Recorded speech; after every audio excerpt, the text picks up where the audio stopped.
an App State football hat. I like it. Oh, yeah. All right. I like it. So Christian's out there, what, they listed as questionable. You've said in the past, sometimes somebody's on the good side or bad side of questionable. Yeah, we're very hopeful that Christian will play. We had to see him and get out there today. He looked good today, so I'm unless something comes up, I'm sure he'll be give his best chance to go. So we're very hopeful.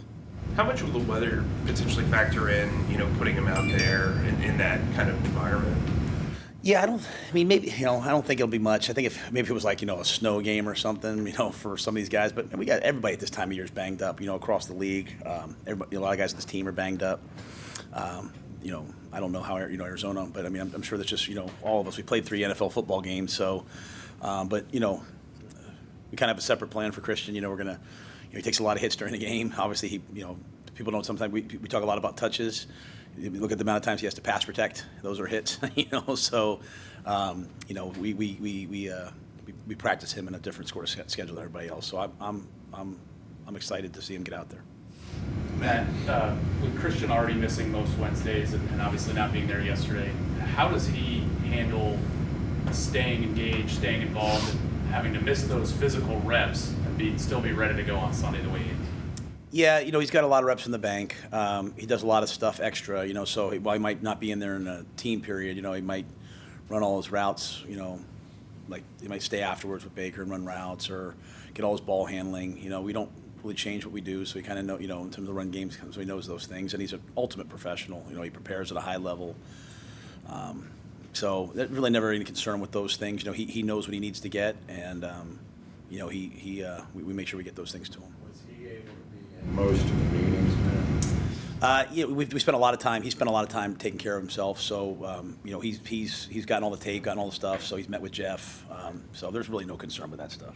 Some of that stuff, take care of his body. Did that happen outside the facility? You can ask him those things. I don't usually talk about guys' medical stuff like that. I respect their privacy. And then, did you ever get more of a read on what play, or was it a specific play where it happened? I don't. That's a great question. I don't know that. I know, just talking to him, like, again, just kind of felt it through the game. But I think even when he first got the diagnosis, he's all along felt like it wasn't much. So just something he could play through. So just being smart with him, letting him get himself to this point, and then expecting hopefully him to play. But we'll get to set Sunday and make sure he feels good and go from there. Laviska, how's he? Yeah, just limited. Yeah, he'll probably be close to a game time decision of whether he can go or not. Laviska. How did Deontay and Chuba complement CMC in the entire rotation? Yeah, the games have been not, as we talked about, not a ton of plays. Deontay's an excellent back, and we got to get him in the game. He's been a great teammate. He's waited for his opportunity, but Deontay's a guy that can really help us, and I've seen what he can do. Just we need more plays to get more guys in the game, and I thought Chuba had 2 key runs last game. Coming off that Giants game and the fumble, and that's in his head, and I was proud of him last week because he's an excellent special teams player for us, on all the coverage units and all that stuff. But he got in the game last week and made 2 key runs, and so one extending a first down. So I have a lot of confidence in Chuba. I look at it like we have 3 backs who've started. We have Blackshear, who we're excited about. We have Lovett, who's on the practice squad. We've got a lot of guys we like, so we'll have to give those guys some opportunities, and I'm excited to see them get opportunities. When you look back at the fourth quarter, and it might have been an opportunity for Deontay as you guys were trying to run out the clock, is that the kind of area where you're thinking maybe you could spell Christian a little bit? No, I think when you're in a 1-score game, we're going to play our starters. It's not like these NFL games. You go back to the Jets-Browns 2 weeks ago.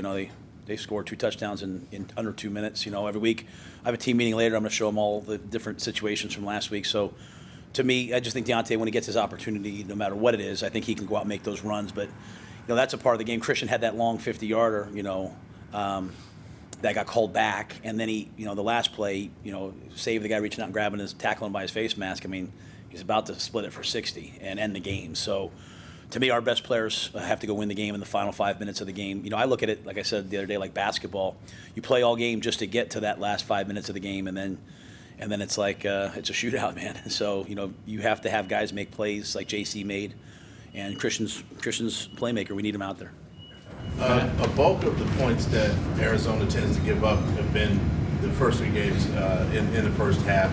How important is it for you to get off to that quick start this week against Arizona for that on both sides of the ball? Yeah, we want to play well early in the game. We want to play well in the middle and in the late. That sounds corny, but that's what we want to do. So what we know is that the most important thing is how we play at the end of the game. They've come back in all these games. They had the ball down 9 with a chance to score at the end of the game, and that's no matter how well the score was, they came back against the Raiders. They came back, So this is a really good team, really good defense. They faced Patrick Mahomes and Matt Stafford. They faced the Rams and they faced the Chiefs. They faced 2 of the most prolific offenses, and they played really well last week. They limited the plays by the Rams. They took the ball away at the 1-yard line. So to me, we'd love to go out. We'd love to execute at a high level early. That's what we're expecting to do. But we also know they're going to execute. We're just going to keep battling back and forth. And again, my message is always going to be the same. Just keep playing, win 1 rep at a time, get to the fourth quarter, make 1 more play than your opponent, and win the game. That's the NFL. You kind of saw it last night, the game last night, right? It's a 17-15 game. As the season goes on, it's the teams that improve and the teams that aren't afraid of winning the game at the end that win.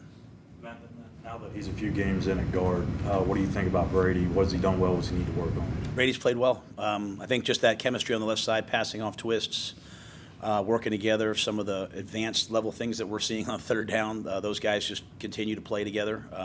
There's a chemistry that comes from playing a lot of football on the left side. Brady's in his 2nd year, but he's playing well. He really athletic, really smart. Just to me, it's like me, Coach Camp, talking in training camp. Like, get to game 3, get to game 4, get to game 5. Those rookies start. The rookie and the 2nd-year players start to play like they're in year 4, year 5. The chemistry of that group, and that O-line is really the nucleus of our offense. We've got great playmakers and big names, and everyone. I love that people want to talk about those things, but our O-line's the nucleus. They're the core. They're the heart and soul of what we want to do on offense: protect the quarterback, run the football, and be explosive in the passing game. And so I like the way they're headed. What's the biggest transition for him?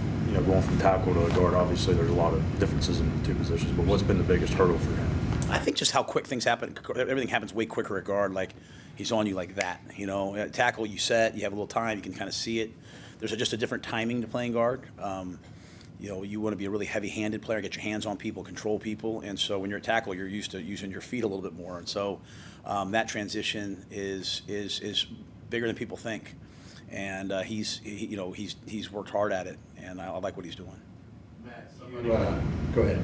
Matt, somebody mentioned earlier about the weather and trying to avoid injuries. Have you and the medical staff updated or adjusted your concussion protocols, especially in lieu of like what happened recently with Tua? No, we have elite medical people here. Nancy Gritter is the finest of the finest. Durham Weeks, finest of the finest. I trust them with everything. And it's great for me because I don't make any decisions. I don't do anything. I trust them. We've I think you look back in our history here of 2 years, we've always erred on the side of play. Even when player was cleared and we weren't quite sure if they were going to be able to go. We've always erred on the side of player safety. So I can't. I'm not talking about any other situation. I'm talking about us here. Nancy Gritter, our team doctor. She takes care of. I trust her with me and my family. I mean, she's amazing, and I think our players feel the same way. And Dr. Weeks, I think our players feel the same way. And from David Tepper to Scott Fitterer to Matt Rhule to players' health and safety always comes first for us, and their welfare too. What's best for them comes first too. How difficult was that, just as a proponent of this game, to see Tua go through that last night? Yeah, out of respect for their organization, I'm not going to comment too much on anything. I will say, just anytime you see a player get hurt or go down, it's scary and it's hard and it's terrible. I even go back to our first year, because I saw Teddy go in last night. Teddy, the Lions game, we warmed him up. It was you guys kind of watched us out there, and at the last minute, I just was like, hey, I think about Teddy's knee injury in Minnesota. I was like, hey, I can't put him out there to do this. It's the hard part of this game is seeing guys get hurt, seeing guys go down, seeing the emotion on their faces. Sometimes, everyone sees them get carted off and everyone claps, but I go back and I see them in the hallways and I see the tears and I see all those things. And, I would just say this, when you see the human side of this, you see how hard guys are working to win. You see how hard guys are. You see it in a different perspective. So, I hope Tua's okay. I hope all the players, that because I'm sure the other guys might have got hurt last night, or we have guys that are hurt. I hope they're all okay. And again, as a coach, it's hard because you don't really know. Sometimes you guys ask me sometimes at games, I don't know what's happening because I can't look up and see a replay sometimes. That's why I'm so grateful to have Nancy and Durham and the people that we have that handle that for me. Matt, a few things. If Laviska can't go, who would you anticipate taking kick return duties? Chuba or Shy, and I got Chuba. We all have things that happen and we come back, but I said that I said to Chuba is, hey, don't forget that on those 2 returns now you were out. I said this last week. Hey, don't forget on those 2 returns you popped them out to the 35. So it wasn't like you can't return. You just have to hold on to the football at a higher level. I mean, Chuba, he took it, came out when he got an opportunity last week, made some plays. So I would expect him. Understood. And then CMC related, if he is able to go, you anticipate him being able to handle his expected workload? Yeah, I think we'll have to wait and see. I don't want to tell too much about what we're planning to do, but hey Scott, I think all along we've kind of had a good feel for, hey, this is what we need to do to get him to the game and let him play, and so we'll wait and see, but I think we're expecting him to go play. And just for the sake of trying to understand his injury further, would it be possible for him to aggravate his thigh or quad without taking contact? I think you guys are going to talk. I'll let him answer all those things. I don't know his body well enough. I don't want to speak on it. Yeah. I can't remember if we've asked you about this, but JC is grading out like he's the second best, highest performing cornerback in the league right now through 3 games. What have you seen out of him? JC's a warrior, so he'll understand me saying this, but you're not looking at our grade sheets. You know what I mean? Like, I'd say that because he's playing really well, but JC is. Here's why JC Horn is I've said it all along. I think going to be a really good player here for a long time because JC isn't listening to that. He's trying to get better. He's listening. Like the really good players to me, they say, what do I need to improve on? The okay players say, look how well I played. JC Horn wants to be great. And so JC Horn has practiced this week with a purpose. And so I say all that to say I'm glad people feel like he's playing well in the outside world, but when they say this guy's grading out at 50, I don't pay attention to that.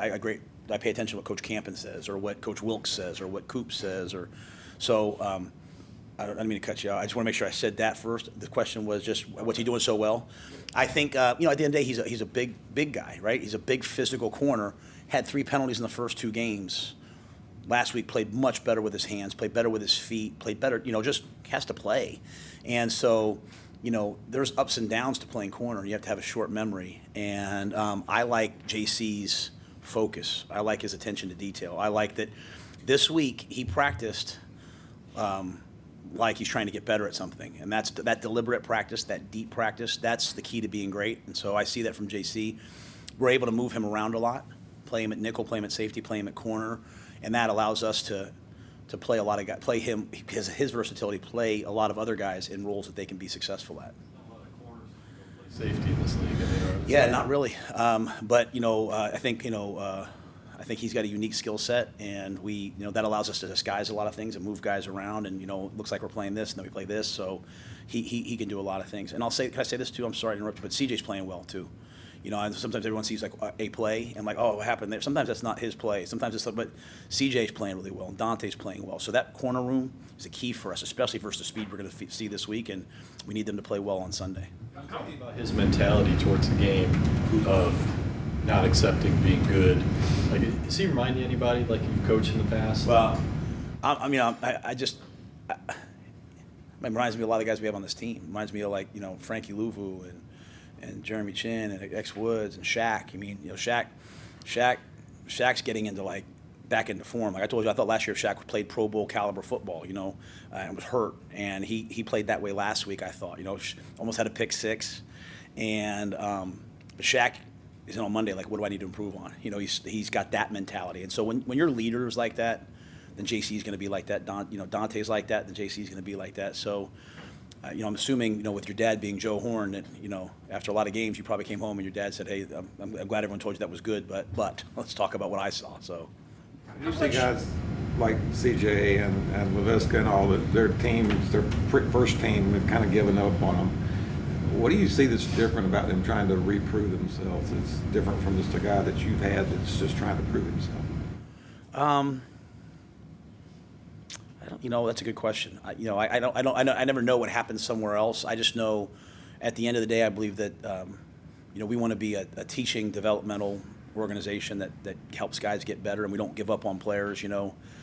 Sometimes when they're in year 1 and year 2, everyone's kind of like, why is he doing this? And the players start to be very outcome driven, like, Derek Brown, why am I? And then all of a sudden they just at some point just start playing, and then you see Derek play the way he played last week, CJ playing the way he's playing right now, Laviska doing what he did.